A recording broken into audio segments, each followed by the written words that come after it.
Cette chronique vous est présentée par Napa Auto Pro en collaboration avec Desharnais Pneus et Mécanique. Pour le service, la mécanique, les pneus, Desharnais, c'est juste parfait. Nous sommes présentement chez Desharnais Pneus et Mécanique et je suis en compagnie de Danny Bellil. Salut Danny. Salut Daniel. Ça va bien? Ça va bien, merci. Alors Danny, aujourd'hui, on va parler de suspension et de direction. Mais juste avant, tu veux démystifier deux choses qui ne me semblent pas vraiment aller ensemble, c'est-à-dire l'alignement et le balancement des pneus. Explique-moi un peu où tu veux en venir. Oui, effectivement, pour les gens qui connaissent l'automobile, c'est quelque chose de très distinct, l'alignement et le balancement. Par contre, pour venir encore de sortir d'un rush d'hiver, je peux te dire que c'est des questions qu'on se fait poser régulièrement. Okay. Les gens confondent balancement et alignement. Okay. Pourtant, le balancement, c'est très clair, c'est au niveau des roues. On va balancer pour enrayer la vibration, pour avoir une douceur de roulement avec le véhicule. Tandis que quand on parle d'alignement, là, on va vraiment parler d'un travail mécanique.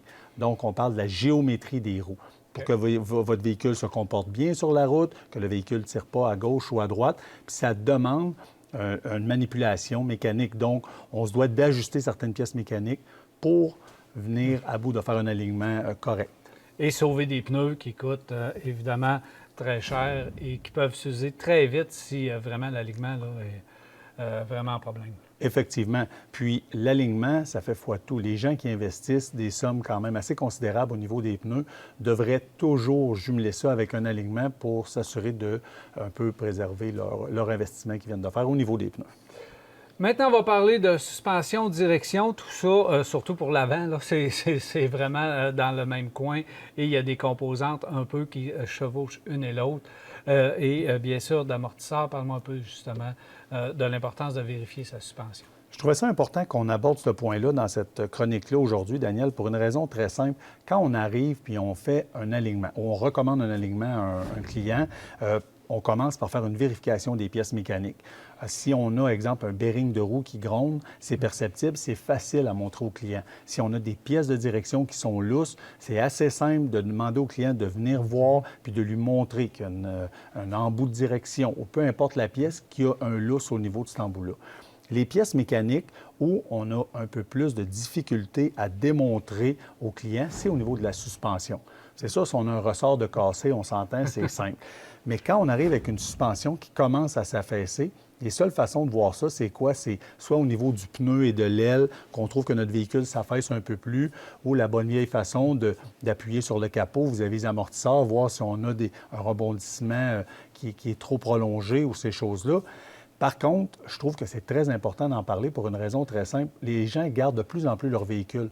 Un véhicule qui a passé 120 000 km, 120 à 150 000 km, on s'entend que la suspension, autant les ressorts que les amortisseurs ont travaillé très fort. Oui. Donc, commencent à être fatigués, sont beaucoup moins performants qu'ils l'étaient au début du véhicule. On roule avec notre véhicule, on roule toujours avec notre véhicule et on s'habitue. Exactement. On voit pas, on ressent pas la dégradation parce qu'on s'habitue, puis notre véhicule semble tout à fait normal. Effectivement, mais il y a des signes qui ne mentent pas. Exemple, oui, on parlait d'alignement puis d'usure de pneus, mais une usure de pneus en billet sur la semelle, ça, c'est un signe que la suspension ne réagit plus bien. Elle n'est pas capable d'amortir le rabattement. Donc, c'est comme si on driblait un ballon sur la chaussée. C'est un peu ce qui se produit.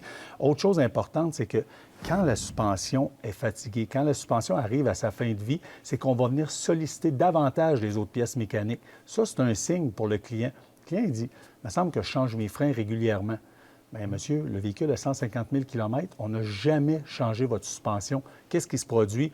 Freinage un peu plus brusque. On sait qu'il y a des gens, bon, c'est pas tous les gens qui ont la même conduite. Freinage un peu plus brusque, la plongée plus prononcée. Donc, qu'est-ce qu'on fait? On sollicite encore plus les freins avant. Même chose, j'ai parlé du rabattement tantôt. Si les amortisseurs sont fatigués, qu'est-ce qui se produit? Le driblage est beaucoup plus fréquent au sol. Les pièces de direction, on parlait de billettes tantôt, on parlait en anglais, je m'excuse, ball joint, toutes ces choses-là. Qu'est-ce qui se produit? Travaille encore plus fort. Fait que ça nous amène à remplacer des pièces de direction beaucoup plus fréquemment. Donc, dans les faits, ça va revenir plus cher pour le consommateur. Wow. D'autant plus important, Danny, parce que là, maintenant, on est avec des suspensions multibras à l'avant et aussi à l'arrière. Alors, il faut vraiment faire attention parce que là, ça peut devenir très cher. Exactement. Puis, une chose qui est importante dans ce que tu viens de dire, il y a beaucoup de systèmes de suspension différents. On en voit de toutes les sortes. Une chose est sûre, c'est que soyez attentifs au comportement de votre véhicule. En situation d'urgence, une courbe prononcée, on a l'impression que notre véhicule réagit moins vite au niveau du freinage. Le freinage n'est pas aussi bon. Ce n'est pas toujours relié directement à vos freins. Il faut vraiment faire une bonne inspection. On en a parlé dans une des chroniques du début de mécanique, comment l'inspection est importante. Mais votre direction, votre suspension, l'alignement de votre véhicule, ça demeure encore un point très, très important, surtout avant la période hivernale. On a commencé à avoir de la neige, il va en avoir encore beaucoup. Soyez prêts pour les mois les plus froids. Merci beaucoup, Danny. Ça fait plaisir, Daniel.